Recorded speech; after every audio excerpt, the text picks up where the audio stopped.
Hi, this is Jason Moody from No Innocent Victim, and you're listening to the Rumors Are True podcast.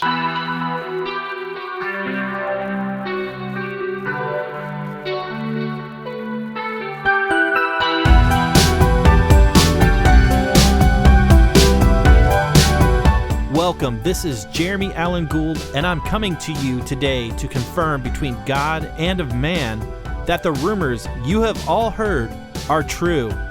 I started this podcast to have a platform for the bands and artists that I've worked with in the past, as well as new musicians and artists that influenced myself and many others. The Rumors Are True podcast is an opportunity for the artists to tell their story their way. I'm still in the business of confirming rumors. I still love a good conversation, and I still freaking love music.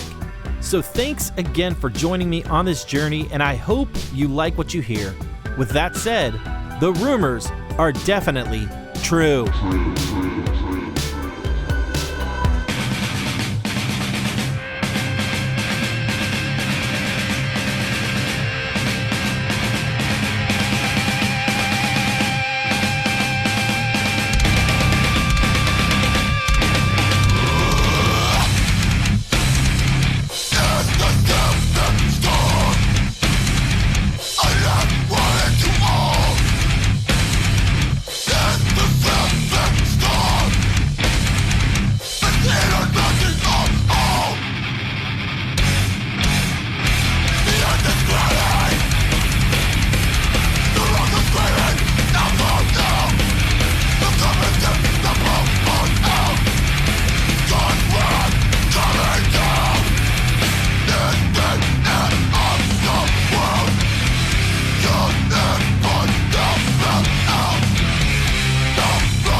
Hey, welcome to this latest episode of the Rumors Are True podcast. My name is Jeremy, and today I welcome my friend Chase Moore. You know Chase from the bands Seventh Star, The Deal, and Call to Preserve. So honored to have Chase on this podcast. It's a long time coming. Really cool to hear his perspective on the bands he's been in and, of course, his upcoming future. So I hope you enjoyed this latest episode with Chase Moore.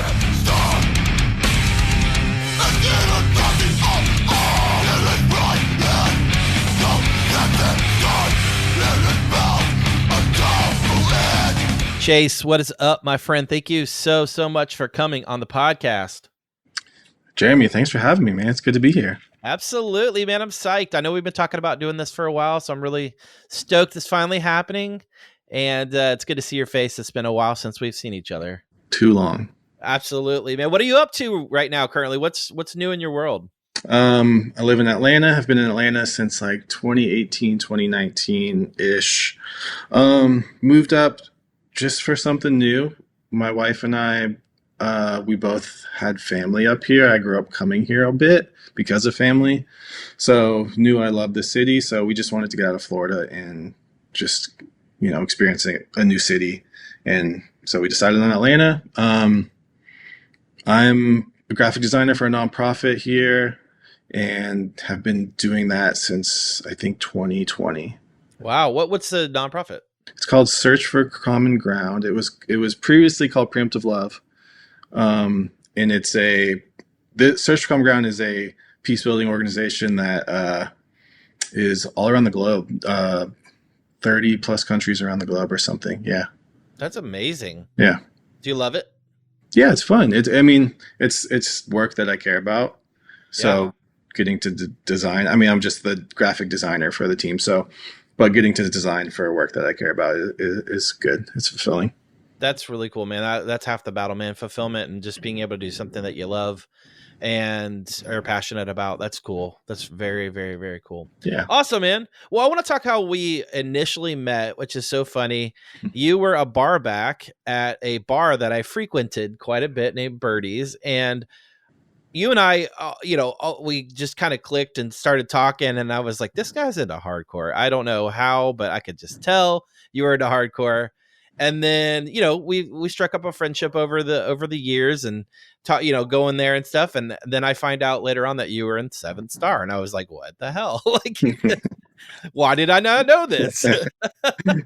And we missed out on so many conversations we And could have had. you're right, and that's probably, we're gonna have that conversation now. So I mean, it literally was shocking to me in a good way. I was like, this is so cool. Like, I know, Seventh Star, I know Face Down, I know all that whole world, and you've just always been a pleasure. So cool to be around, and yeah, I'm sure you dealt with me in a lot of states where I was not in a pleasant world, if you will. A little too much to drink at times, unfortunately.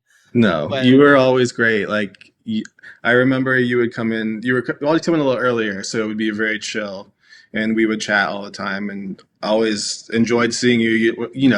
We always had good conversation, even though we didn't know either of our backgrounds. But yeah, well, we always enjoyed seeing your face, man. dude, well, I appreciate you being so kind and gracious, and yeah, man, I'm stoked. I'm stoked that I got to meet you in a weird way, and now years later we're friends, so it's cool. Yeah, very, very cool. totally. Awesome, man. Well, let's talk about growing up for you, Chase. Maybe bring me through some of those records, some of those bands, influences, maybe even concerts that kind of pushed you in the direction you went in.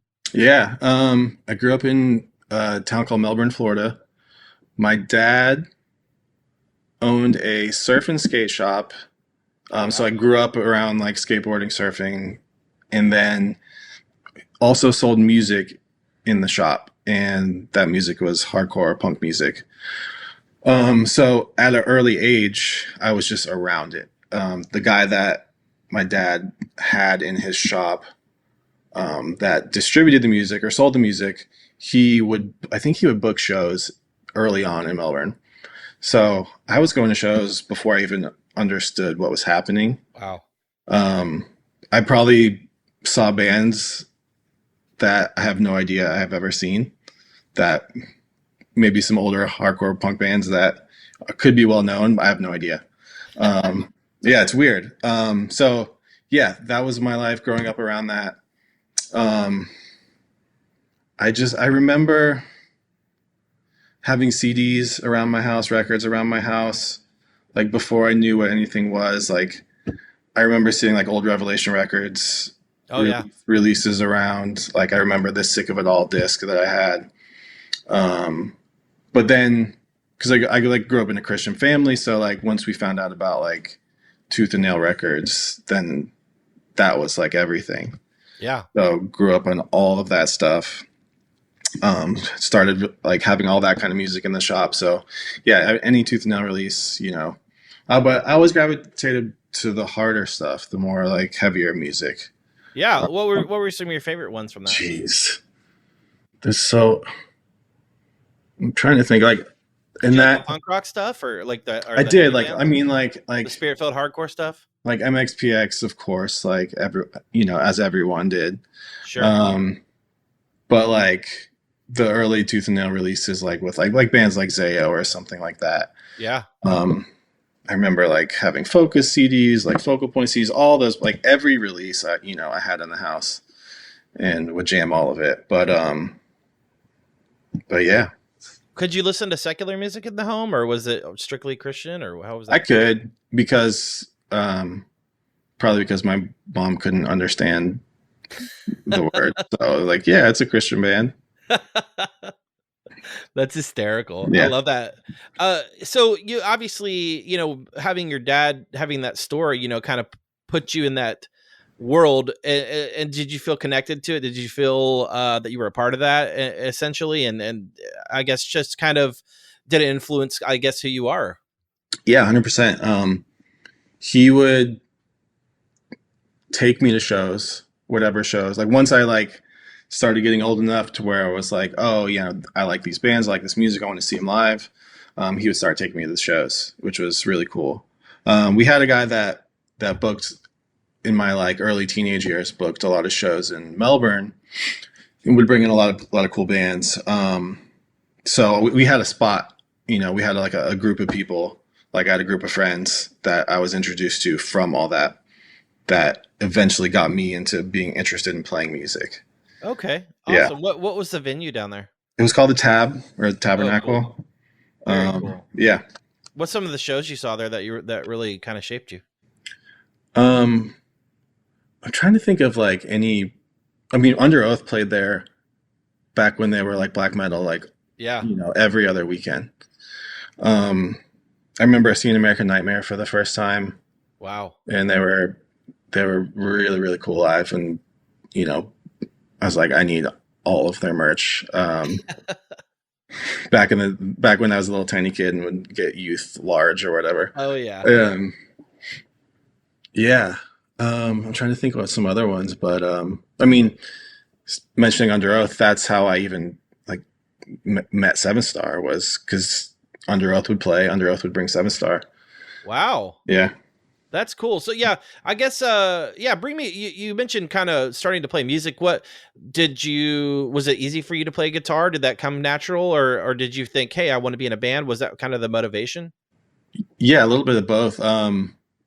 What like got me to step into that was this kid named TJ that he would frequent my dad's skate shop all the time, and he was starting a band, and he was like, Chase, you should learn, like, get a bass guitar. We need a bass player. Like learn how to play bass so you can be in the band. So I was like, yeah, okay. and got a bass guitar, started figuring out. I would just like took 0 lessons. It was all just by ear, just trying to like listen and then figure out what they're doing, and then figure it out myself. I obviously had friends that did play instruments that would, help me along with understanding how to do it, but yeah. What were some of those first bands you were in? Were they heavy bands, alternative bands? What was that? Yeah, it was all like early 90s, like hardcore, like metalcore, hardcore vibe. Probably horrible sounding. Luckily, there's no recordings of any of that. But yeah, all hardcore bands.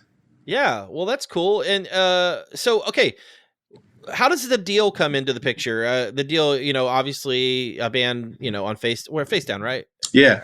Yeah. So how does that kind of come into the picture, and it intertwines with Seven Star somewhat? So kind of bring me through that. Yeah. So I'll start by going into like I mentioned, Seven Star would start playing in Melbourne, my hometown, quite frequently with Under Oath. So I would go see them. I eventually kind of met them through playing shows, or my band would play with them, and you would be more acquaintances with them. Sure. The year was, I think, 2001. They were going on like not their first tour, because I think Under Oath would bring them out quite a bit. They're one on like a pretty big tours with Point of Recognition. There's a band called Falling Cycle, who are also on Face Down. Yeah. Their guitar player couldn't go on the tour, so I don't remember how I like learned that they needed someone to play, but I feel like I remember emailing them and be like, hey, I play guitar, I could fill in whatever. I don't even know if I played electric guitar at the time. I think I was still playing bass. So I think in my brain I was like, oh, I'll just figure out how to play guitar. Wow. And I can, so like, I think once it was like, learn the songs and we'll have like a tryout or whatever. So I was like, the guitar player that I had in my little local band was like, hey, could you teach me how to play electric guitar? So I'm in a band on a label. I needed to learn how to play the guitar. Yeah. But it worked. I was able to do it and went on tour with them. And I think that's the tour. It was a full US tour. I think I was like 16 years old. What? Yeah. Thankful my parents let me do that. I think they just, they heard about the band Seven Star, and like, I think just like would read their lyrics, like, oh, they're good guys. So, like, I trust them somehow. Unbelievable. Yeah. Looking back on it now, it's like, that's wild. Don't know how they let me do that, but grateful they did. Yeah. I think that was the tour where they like Face Down signed Seven Star. Wow. What was that like? I mean, for me,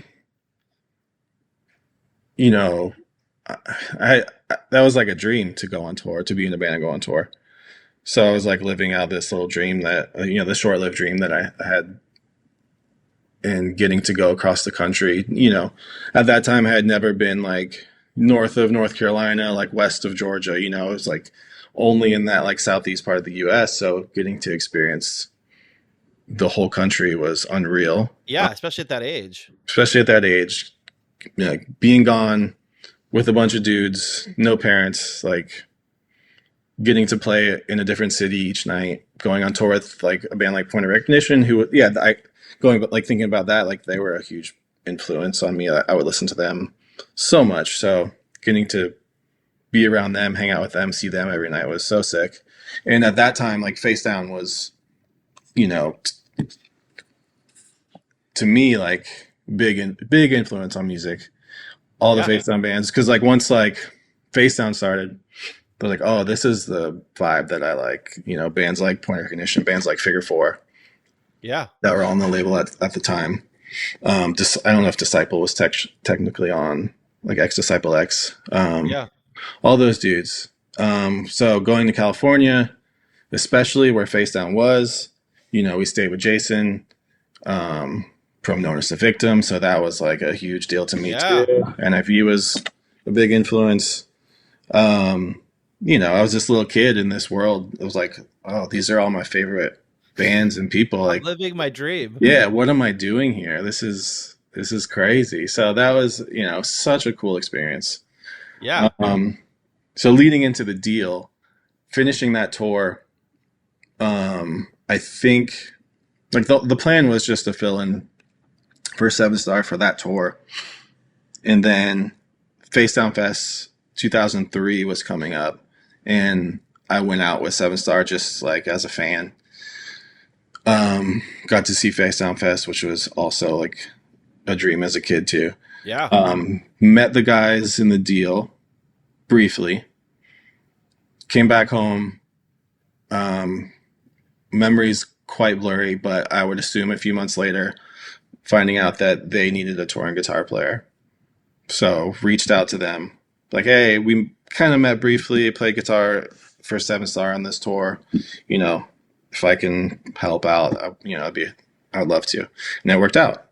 And so they flew me out, started learning the songs, toured with them for probably 2 years or so, from 2003 to 2004. So I'd go out for a few months, come back, go on some tours, and you know, those guys were awesome. Learned a lot from those dudes. You know, much different style of music than Seven Star. You know, they're the street punk vibe. So especially like musically too. Because I think I ended up playing bass too. So playing bass for like having to learn all these like, you know, much more technical bass lines than what Seven Star is. Was really fun and challenging. I bet it was. I kind of want to back up when you like you said, you kind of, you know, had to learn the guitar. Was that an adjustment from the bass? I mean, did it come natural? Did it come easy, or was it a struggle bus at times? I think it came natural. The memory is so blurry from that time. But I feel like I remember it coming natural. I think that's just, for me, is just like, everyone tells me this, my parents tell me this, my friends tell me this, is like, I've always been a person to like, if I wanted to figure something out and learn something new, like I would pick it up like that. That's amazing. So like learning guitar was luckily very easy for me. That's cool, dude. But I, you know, learned it too, like enough to get by. I wouldn't say I was ever like this like really good technical guitar player. Van Halen. Yeah, I mean, but that's hardcore though. That's what I love about hardcore music, is like that's probably what attracted me to it too. Is like, oh, I could just pick up this instrument and learn to play it in like a few weeks and be in a band. Like, you don't have to be this like super talented technical. Cool, yeah. So when you were with the deal, who all did you guys tour with? The deal. That's a good question. What's the deal with the deal? I want to say, I feel like I remember Bloody Sunday and Looking Forward. Oh, yeah. I'm trying to think if there was anyone else. They had just done Comeback Kid before that. Wow. like when Comeback had released their demo. Um, Honestly, that's all I can remember. Bro. 2 years of Bloody Sunday tour. Yeah, That's awesome. What were the shows like? Were they? I mean, how was that band received? it was cool. I remember playing. I remember going to like Northern California where there was a lot of like the Bay Area like punk scene, or like where like bands like Rancid are from. So a lot of like we played with the band. Do you remember the Hanover Saints? Yeah, I remember the name. Yeah. We played a show with them up there, and seeing a crowd that was such a mix of hardcore kids and like punk kids and like skinheads and stuff like that was really cool. Yeah, man, that's awesome. Did you feel like I know you were touring with them, but was there ever an option for you to actually join the band, or was it just you're just a hired gun essentially? I think like that was kind of, if I remember correctly, that was kind of like they were starting to slow down. They had recorded their final record, Cutthroat, right before I started joining up with them, and it came out I think on the tour we did. But I think that that was their kind of slow down, like starting to chill out a bit time. Yeah, no, totally. So, obviously you do this touring with the deal and you're, back on the bass and kind of just, doing your thing, getting more acclimated to touring and whatnot. So Seventh Star comes back in the picture. Bring me through you actually joining the band and what, obviously you had a connection in the past with them touring, but yeah, bring me through you being a full-fledged member. Yeah, obviously stayed in touch with all of them like throughout, obviously seeing them a bit while playing with the deal through various shows or festivals and whatnot. I remember the deal tour ended. I stayed in. I was like, I'll stay in California because Seven Star is going to come back through, that was when I was just going to play guitar. They had a fill-in guitar player for the first half of the tour. They came to California, picked me up. I played on the way home. And I want to say they asked me after the tour ended, like, hey, do you want to do this full time? I was like, yeah, let's do it. Wow. So I think I knew the deal wasn't doing much after, and those were my dudes. I love Seven Star. I love those guys. So it's like, yeah, this sounds great. Let's do it. Did you start writing music right away with them, or was that? What was your? Were you just kind of like trying to find your footing in the band, or where you were in the band? Yeah, I wish I could remember more of what that was like for me, because I hadn't written music before. So doing it with Seven Star was a new thing for me. I feel like we did it pretty soon after that, because that was 2004. Brood of Vipers came out 2005. Yeah. At some point. Yeah. So yeah, we probably jumped into that pretty soon. I wrote a lot on that record. I feel like it was a good mixture between all of us. Their former guitar player they already had a couple songs written. We had Corey, who used to play in Under Oath. He wrote one of the songs. Oh, nice. On the album. Rest in peace. Yeah. And then Drew, I'm sure, had some input too. And yeah, I think it was a whole new experience for me.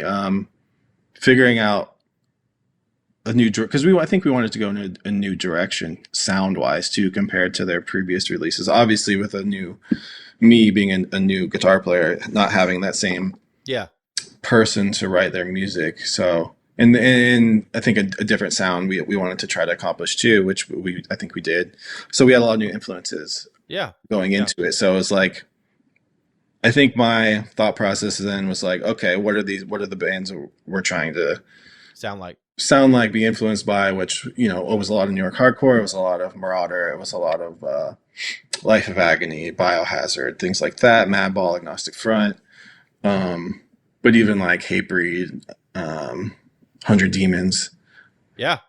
All those bands. So it was like, okay, I'm going to get in that more so in that world, listen to a lot of that music. And I think looking back, you know, obviously, as I got older, and once these bands were passed, like I feel like I got better as a musician, better as like a writer of music.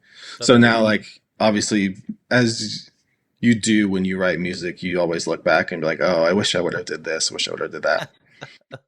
But that, I mean, that's what it is. It is what it is. So sometimes I'm like, oh, maybe did we like try to mix too many styles together, too many sounds together. But That's being young. yes, That's being young. 100%. Yeah, I mean, there's no shame in that. There's no shade in that.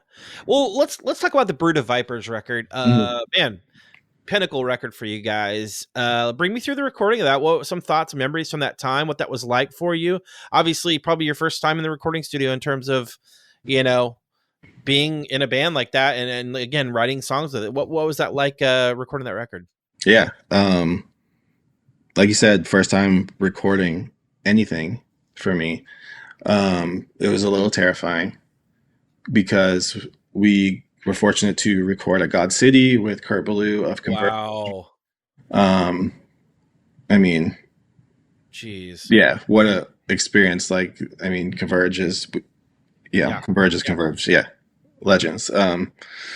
So getting to record with him, like I was a fan of Converge before that. So that was kind of like, it was so cool and exciting, but also like, oh, this is scary. Like I play guitar, but he plays different, Totally. But he was incredible. So good, cool to work with, would help us like spots where we were like, weren't sure what to do in some transitions or whatever. He would help us through it and like, oh, you should do this instead. So he would produce a little bit here and there for us. But no, it was such an incredible time being in that studio. A lot of records that we loved, for the reason that we wanted to record there. And luckily we got to be a part of that too. Was everything written before you guys got in the studio? Yep. So you were dialed in, ready to go? Yep, dialed in, ready, yeah. Was Kurt, what was Kurt into it? Was he into the band? And like, I know that's, Converge and Seven Star are in the same world, but vastly different in my opinion, at least. What was his viewpoint on the band? I don't know. I hope he liked it. That would be a cool comment. Did he seem into it? Yeah, for sure. He was incredible to work with. Like I said, he was so helpful with spots where we weren't sure what to do with musically and just getting the sound. Like I think he helped us like create a cool sound from listening to us. So like obviously he knew what we sounded like. So he's like, oh, I think this sound will be good for you. So like I think we did like a little studio recording thing that came out on it may have been for our second album, but he codes in and talks about how like what influences brought him to like, help our sound a little bit. Just cool. Yeah. How did you feel when you finally heard it done? I mean, stoked. Like me just like joining this band that, I looked up to, loved as a kid, then getting to be in that band and put out a record that was being like actually released and going to this really great recording studio, like hearing our stuff for the first time, that's such an experience that you'll never forget. Yeah. Did it turn out the way you guys wanted it to? Yeah, I think so. 100%. That's gotta be a really good feeling, man. Yeah. I mean, we went back, so. Yeah. Sure. How do you feel about it now? I mean, it's been 20 years. I mean, how do you look at it looking with your older glasses on now? How do you feel about it now? Yeah. Like I said, there's things if I listen to it again, I'll be like, it would have been cool if we did something more like this instead, or went into this, as you do. Sometimes you'll hear like, it's so hard. Like I said, as you get older, you like I've gotten better as a musician, as a writer, as I got older, and wish like, oh, I wish I would have wrote this part better. I wish I would have. I wish this song maybe wasn't on the record. I wish we would have did better at writing some of the other songs. I wish, but there's so much that I'm proud of too. Like there's a lot. I would say the majority of it, still holds up pretty well. Absolutely, absolutely. What was Facedown stoked on it? What was their view? I mean, I know you can't speak for them, but did they stoked on it? Yeah, I think so. Yeah, I hope so. Do you feel like the record did pretty well overall? I mean, I feel like that was a really big record for Facedown. I think so. Yeah, it's been cool. Like after Seven Star, a few years later, playing in other bands, traveling, and other people hearing that I played in Seven Star, like everyone would talk about Brood of Vipers and like how much that record meant to them, which was, that's a cool thing. That is beautiful. That's awesome. Yeah. What are you proud of that record overall? I mean, I guess I should have asked you that. Are you proud of it? Yes, 100%. That's amazing. Yeah. What was the touring like for that? I mean, was it bonkers? Did you just guys hit the road pretty hard on that one? Yeah, I feel like we were on the road a lot. We did quite a few tours. Now, all of this is super blurry, so I couldn't tell you who. I remember the initial tour, I think, was Bloody Sunday, then Clear Convictions from Puerto Rico. Was there someone that was Looking Forward on it? I don't remember. Yeah. I think that was the initial tour. And then after that, we just kept going. I remember we toured with Embrace Today. Do you remember them? Yeah, I do. From Boston. I don't know. It's all such a blur. I don't know if that was the Brood of Vipers tour, if that was the next album. Who knows? What were the shows like? Were they packed? Were they, well attended? Were the kids going off? I feel like it's so, like, doing a U.S. tour for us at least was so hit or miss. We had our spots. We had our places that we knew, oh, this is going to be a good show. There's places like, I don't know what this is going to be like. Could be great. Could be awful. So, you have those shows where, there's not that many people, but you make the best of it. Where do you feel like the best places you guys played? Where did you guys feel like you did the best at? I mean, Southern California was always like, what we looked forward to, where Facedown was. It was always going to be a good show. But like Las Vegas was maybe our best. Wow. That's such a good crowd in Las Vegas. There's one of the things I'll never forget about Las Vegas is, I'm trying to think what tour it was. It may have been the first one where I filled in. May have been after I was in the band, but I feel like it was something like the venue closed before we were going to get there, like maybe a day or two before. And so the people of the kids in Las Vegas were like, okay, let's get some generators. We're going to go out into the desert. That's amazing. And we're going to surround you with all the cars, headlights on, and we're just going to play our set.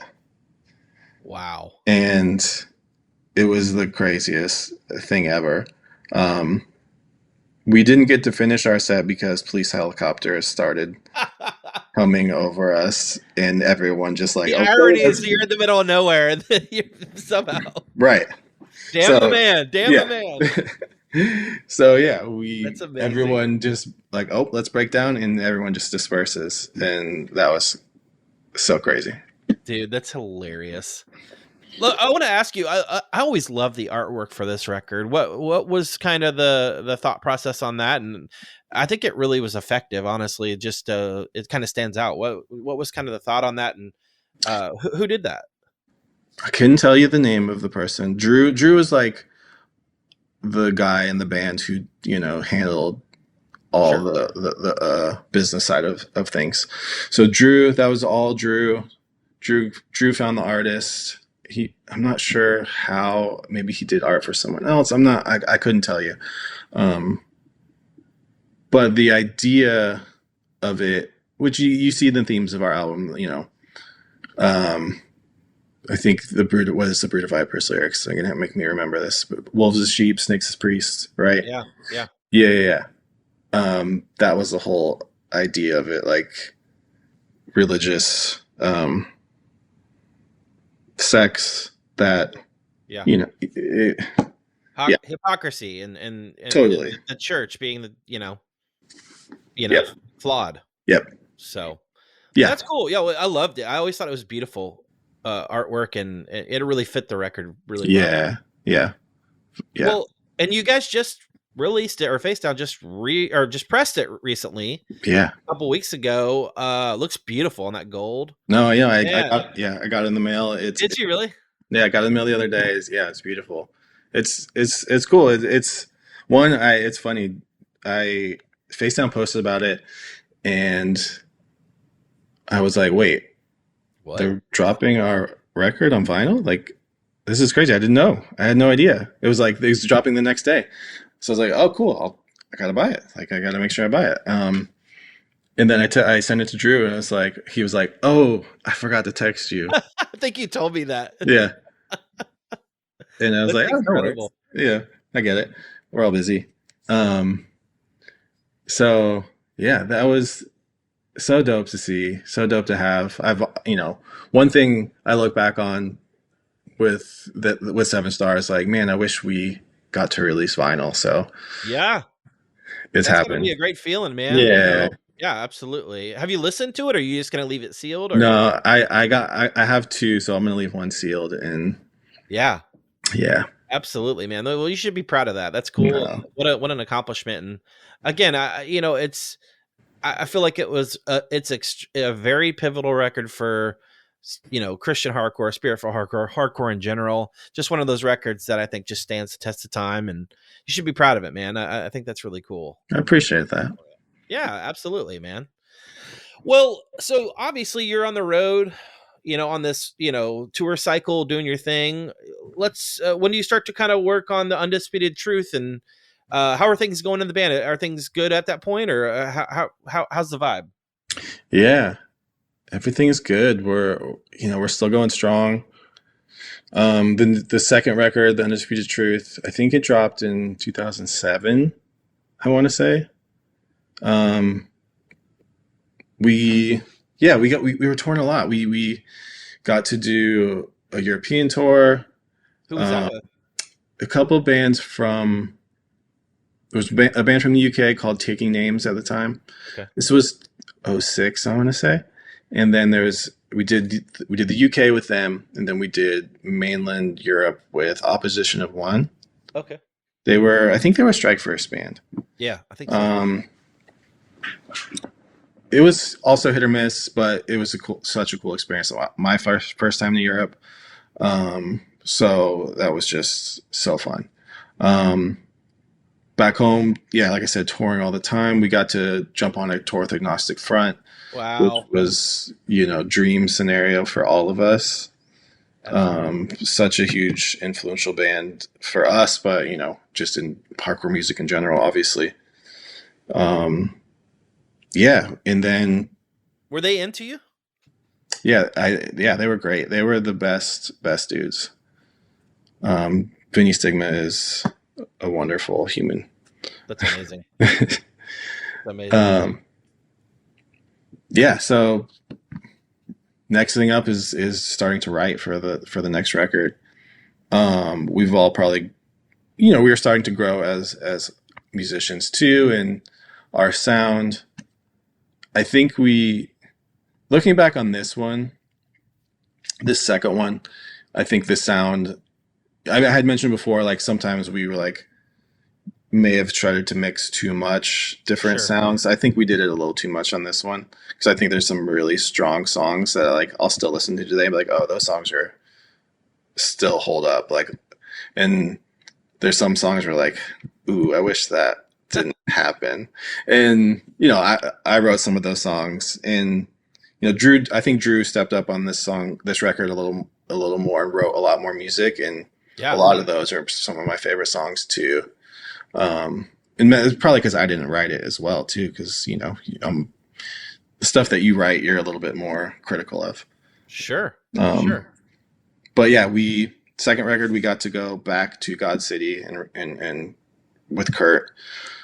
So that was a great, easy, like seamless record to do, because we had already recorded worked with with him. him. Yeah. So he knew us, we knew him. So yeah. Was everything written before you went into the studio for this one as well, or did you dabble on anything or add anything? I think most of it, probably like 95% was written. I think there was some parts where we would get to and Kurt would jump in and kind of help us out and put things together for a better result. Yeah. Which was really cool. What, I mean, when you were writing this record, did you feel like it was a progression for you guys essentially? I know you said you kind of felt like you added a little too much, but did you just feel, I don't know, that it was just like the next logical step? Yeah, I think so. I think listening to that compared to Brood of Vipers, I think we were tighter musicians too. Like, I think it sounds a little better. We sound a little better as a band. Yeah, and we experimented a little more with some of the songs. We brought in a couple more influences that, stuff we were listening to, bands like Crowbar, even like, more of like that sludge metal sound. But I think even more influenced by Life of Agony in parts too. Like, I think there's that song Isaiah 6, which feels so Life of Agony vibes. Yeah. And we were able to get Dan from Disciple, Jesus Wept, to sing on that song too, which was cool. So rad. Yeah. That's cool. Yeah. How did you feel when that one was done? What were your thoughts when you heard that finally done? Yeah, excited.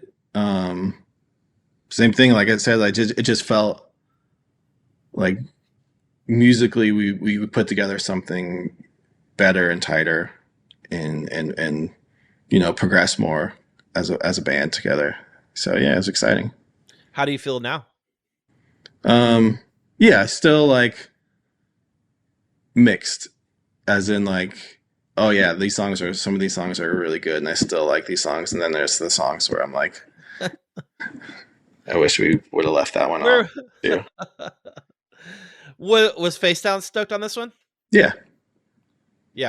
What did you feel like this one did well? I mean, not that numbers matter, but which of the two records do you think did better? I don't know for sure. Drew can tell you for sure, actually, but if I had to guess, I would say Brood of Vipers. I feel like that's such a record that so many people still talk about. Yeah.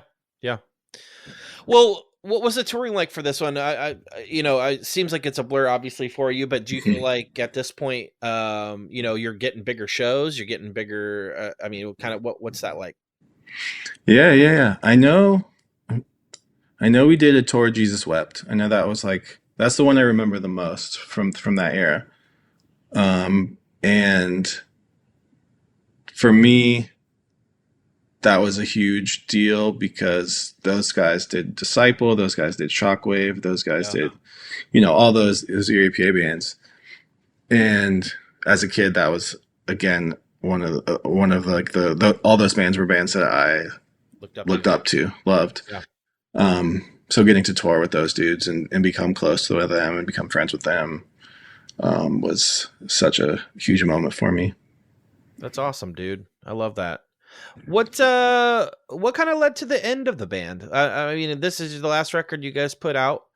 Bring me through the end of the band. I'm not digging for anything, but just no. From your viewpoint, like what was the beginning of the end? I left earlier before the band officially broke up. I think I was just burnt out. There was we were going so hard. Yeah. I was doing it from like 2003 till 2007, full time. And so by that 2007, 2008, after Undisputed came out, I think I was starting to get exhausted, get tired. And, you would wake up in the van. It'd be 3 a.m. You're in the middle of nowhere, like Wyoming or something. And you're like, hey, it's your turn to drive. And you're just like, I want to go home. I just want to be home. Because I could never sleep in vans. I struggled. So I think I was just burnt out and it just needed to be done. Yeah. Was that a hard choice? I know being burnt out, you might at the moment be like, yeah, this is the right decision. But yeah, was it hard? And look, once you quit, were you like, yeah, I made the right decision? Mixed. I think it was easy at the time. I don't think it should have been. Um, it was easy at the time, just because I was so burnt out and just wanted to be done. That like being done was just like, okay, I can like relax now. Um, but looking back on it, especially now, like you look back and you wish you could have handled things differently, or Sure. been better about you know the way you did it. So Sure. Was the yeah, band bum when you left? I think so. Was it? I mean, you guys are obviously still close, but was it just something that did they understand it? I guess, or were they just like, I can't believe you leave us hang us, leave us and just the way it is. I mean, what do you feel like they just were? I don't know. I'm just trying to figure out kind of where they were coming from. If Yeah, I don't know for sure. I feel like they were pretty bummed, maybe a little upset. Like I said, I wish I could go back and do it differently, but I think as we all got older, we all understood, yeah, as you do. absolutely, So absolutely, there was never bad blood or anything. Like all of us are still, you know, yeah, super close. yeah, That's awesome, man. Well, I mean, sometimes when and I think it's one of those things like hardcore can only make you so much money, and Christian hardcore for that matter. It can only go so far. Where, hey, this isn't sustainable at times, and luckily you did it when you guys were young enough where you had all the energy, and you know, the older you get, you're like, I want to be in my own bed, I want to be in my own environment. totally. So. Well, let me ask you this. What's your viewpoint on the impact of Seventh Star? I mean, I definitely feel like for the time that you guys were around, you definitely made a big impact. Not only in Christian hardcore, but hardcore in general. Yeah. What's your viewpoint on the impact that you guys made? Yeah, it. I mean, I guess it's kind of hard to say just because I'm not in that world as much as obviously I was. So it's hard to fully see what the impact was if there was one. But here and there, like I do see things. Like I think I was there's a podcast. I was oh no, Drew sent I think Drew sent it to all of us. There was a podcast. There was like, what's your who has the best breakdown? What's your favorite breakdown? And it was like all these, people in hardcore like Scott Vogel, Terror, like they would put like send in Yeah. their clips, things like this, and like a Lars from Rancid, all these like well-known people in punk and hardcore music, all like sending in clips of what their favorite breakdown in a hardcore song is, and this girl does hers, and she says Seven Star by Seven Star, or the Seven Star by Seven Star, and that was just shocking Wow. to be like in a conversation with all of these other bands that are like so good and legit, you know? Yeah. That's awesome. That's I mean I feel like, at that point when you guys were around, being in a Christian hardcore band wasn't a faux pas like it was previously. It was, some of the, like you mentioned Focused earlier, and those guys had it hard. You guys got in right when it was good and in terms of being accepted, I guess, if you will. And Yeah. so, I think that really opened doors for you guys to be impactful. And I'm not even talking religiously. I'm talking just in general. Yeah. I think that Um, was one of our things, we were set out to do is like, we didn't want to be the Christian hardcore band. We just wanted to be a hardcore band that,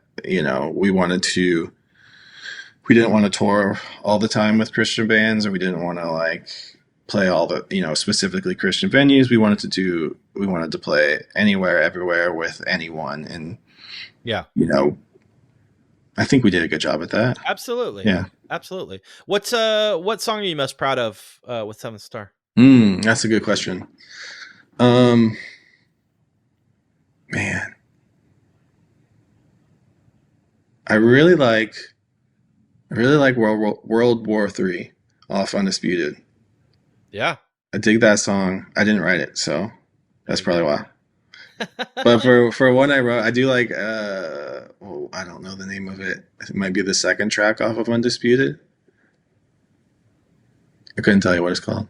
Bro, did you write it? I did. I did. So No, that's cool though. I mean, you should be proud.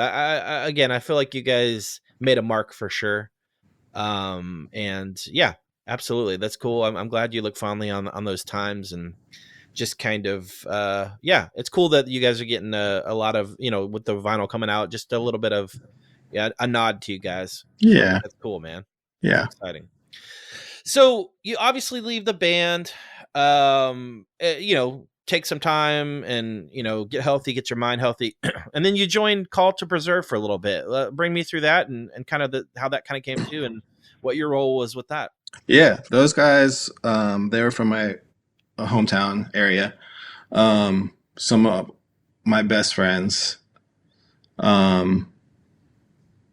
they eventually signed a Strike First, which was cool. So we got to do a lot more with them. Even when Seven Star was still going, I think we probably toured with them. We had to have. So we played together a lot. So it was cool to be doing this with a lot of, my close friends. Yeah, and so after Seven Star, post Seven Star, they started going a lot harder. They put out quite a few records, touring a lot, and kind of towards their end too, some of their members weren't able to, tour as much or do as much. So I was in a better spot, ready to do it again for a little bit. So I'd go out on a few tours with them, fill in on guitar or bass, whatever they needed. And yeah, it was fun to do it with some of my really close friends. What was that like in comparison to Seven Star? I mean, was it just a lot more, like you said, you were in a better place? Was it just a little more, not all the stuff's on your back type of thing? You can enjoy yourself, enjoy the road, and it not be, Yeah. Being refreshed, getting to do it again. Because I think I'm sure I probably got to a point where it's like, man, I think I miss it, Yeah. So being refreshed and be able to do it again was great. And, doing with people I've known for so long was fun. It was, it wasn't like, it didn't feel like my band too. So I could just. That's what I'm saying. Yeah. It wasn't chill, so much pressure, I guess. Yeah. Chill and have fun, Yeah. What were those shows like? They were pretty good. Yeah, they were all super fun. I think we did like Cornerstone, all that stuff with them. Yeah. Yeah. Well, that's cool, man. I always, I feel like I might have booked them once before. I don't think it was with you. When I was booking shows in the Midwest. I feel like they were on a tour, one of those tours. Wait, where did you book tours in the Midwest? Wichita, Kansas. Wow, that's crazy. I don't think I think it was early on for me. I did 04 to 09. Okay. But I mean, I hate to say this, but it blurs for me as well. I feel like yep. I'm like, I think I booked that band. Yep. I'm pretty sure I booked that band, but I'm not 100%. But yeah, man, that's awesome. I always thought they were a cool band, and yeah, it's awesome they got to be a part of that as well. So you obviously, remove yourself from that at some point, and then you do a couple local bands in Jacksonville area. Bring me through those briefly, and yeah, let me hear your yeah. After Call to Preserve, I moved to Jacksonville with a buddy of mine, James, and then through that met, started going to shows in Jacksonville, met so many people in Jacksonville. Me and James started a new band. I think Matt from Call to Preserve was in it too briefly. Yes, he was. And then Bob, who played in Kids Like Us. Yeah. And it wasn't, he's in Boys No Good too, right? No? Yes. Yeah. Yep. We started just a hardcore band called Breakout. It was very short-lived. I think we put a demo out. Played some shows, Jacksonville area. I think we played in Atlanta too. But no, we didn't do much. Yeah. But yeah, it was fun while we did it. Yeah, and then you guys wound up doing the lower orders? Yeah, we did the lower orders. I think it was basically the same people. Me, James, and Bob, and we wanted to do more of a street punk thing, which kind of brought me back to the deal, Yeah. time, which was fun. But I got to write the music this time, and actually, like looking back at those, we did get a vinyl released through some like random label in Germany put us out. Um, and like looking back at those and listening to those songs again, like I feel like at that point I had progressed so much more as a musician and like Yeah. understood songwriting more. So like looking back at those songs, I'm like super proud of those. Absolutely, man. That's cool. I feel like what year was that? Because I feel like I had just moved back and you guys were doing that, or about kind of vaguely doing that. 20 had to be like 2013, Yeah, because I moved back in 2014. 11, and I do remember that name, and I've known James Saboni for a while as well. Dude, he's Uh, crushing it. Wrong James, different Oh, James. sorry, I was thinking But Saboni. yeah, James too. James McHugh. Oh, okay, yeah, I know that name as well. Yeah, Yeah, he absolutely. tattoos at Inksmith or did. That's right. Yeah, Okay, now I don't know why I was thinking Saboni. James. Yeah, He's a boy's no. no good. That's what Well, originally. well, the reason that I started working at Birdie's, going back to Birdie's, at the bar I worked at where I met you, is James Saboni would go on tour. And you'd fill in I for would fill in him. for Yes. James. Okay. Yeah. Now it's making sense. All But right. yeah, sorry, James McHugh. I should have said his name. James McHugh. He actually sang on, I think it was the second Until the End record. Oh, really? I forget the name of it, but yeah, I didn't realize he was in that band. yeah, That's amazing. That's yeah, cool, dude. Well, that's awesome, man. It's cool to like. I love that you've had all this like history and starting so young. It's so cool to hear, where you started and where you ended. But I know you can't predict the future. But what do you think the future looks like for you, man? yeah. Sadly, like I don't see music in it at all. Like I remember selling my last guitar, my bass guitar. I sold a few years back, and I was like, it felt like it's like, oh, I think I'm officially done. Like it's weird. It's a weird feeling. Miss it? Miss Yeah, it? yeah, I do at times for sure.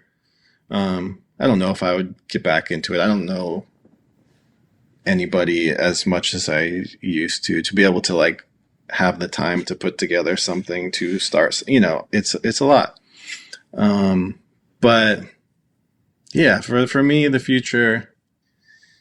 Honestly, my wife and I we're here in Atlanta. We love to travel, so like typically we just save our money and then do a big trip. So like just enjoying life, man. Just like Yeah. seeing new places.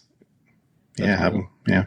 I love that, man. Well, you should throw a 7th Star reunion in there every once in a while. That wouldn't be that Yeah, bad. we did it in 2015. Oh, I didn't even know that. Yeah, we did in 2015. We did 3 shows. Where at? We did Ocala, like a hometown show. We did a Face Down Fest. Oh, I didn't even realize that. Wow. We flew out for a Face Down Fest, and then we did like a Tampa one. Oh, that's cool. Yeah. Well, do it again soon. Maybe. No, I know. It was it was fun, but a lot of us are in very different places in our lives Yeah. now and don't play music, I don't know, at all or as much. I don't know what if the other guys do, but like some of us didn't have instruments anymore. Like getting back together was Was a logistical nightmare. yeah, it was a really cool thing, but like Yeah. trying to organize like music. I remember like the Ocala one was great. I think there's like you can watch it all on YouTube. There's like a full Oh, cool. set I have to watch on that. YouTube. It's really cool. The Face Down Fest was great. But I remember the Tampa one, it was like we had to borrow so much equipment and like Drew barely had a bass and it was just a mess. And like that was the last one we did. And I think after we're like, I think we gotta stop. Like That's hysterical. it's bad. That's amazing. Yeah. Oh, by the way, I was hanging with Cole Covington from In Due Time last night. Oh. Want me to say hey? Oh. So love him. Hey, I Oh, go said to hi. church with him. So. Oh, cool. Yeah, man. Awesome. Well, Chase, I've super enjoyed this conversation. So honored to have you on. It's been really cool to get to know you over the years. And I know we lost touch for a little bit, but I'm really psyched to have you back in my life. And I'm just really honored that you came out here and just to tell me your story, man. Man, it's such an honor for you to have me. Like, I'm so happy we got to catch up, just chat again, because it's been years since Yeah. got to talk to you, but like to actually talk about all of this, which we never ever got to talk about, was really cool. I love that, man. I really appreciate your friendship. And again, I just, for what it's worth, all the music you've been a part of, I appreciate you being willing to do that and just be so gifted in terms of just, doing what you were born to do. So create. So thank you so much, Chase. I really appreciate it. And hopefully get to hang soon.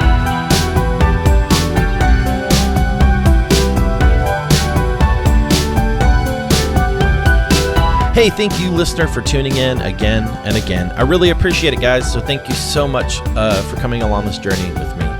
I've got Instagram and Facebook if you'd like to add me there, at The Rumors Are True Cast.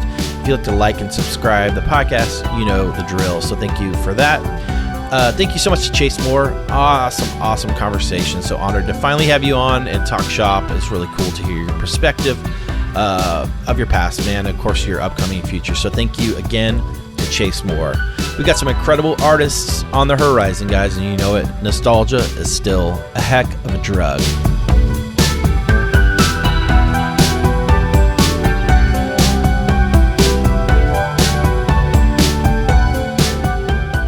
The podcast is produced by Wesley Hill, artwork by Jared Chase Bowser, and music by Brian Jaron. This episode is dedicated to the memory of my dear friend, producer, and man of many talents, Brian Jaron.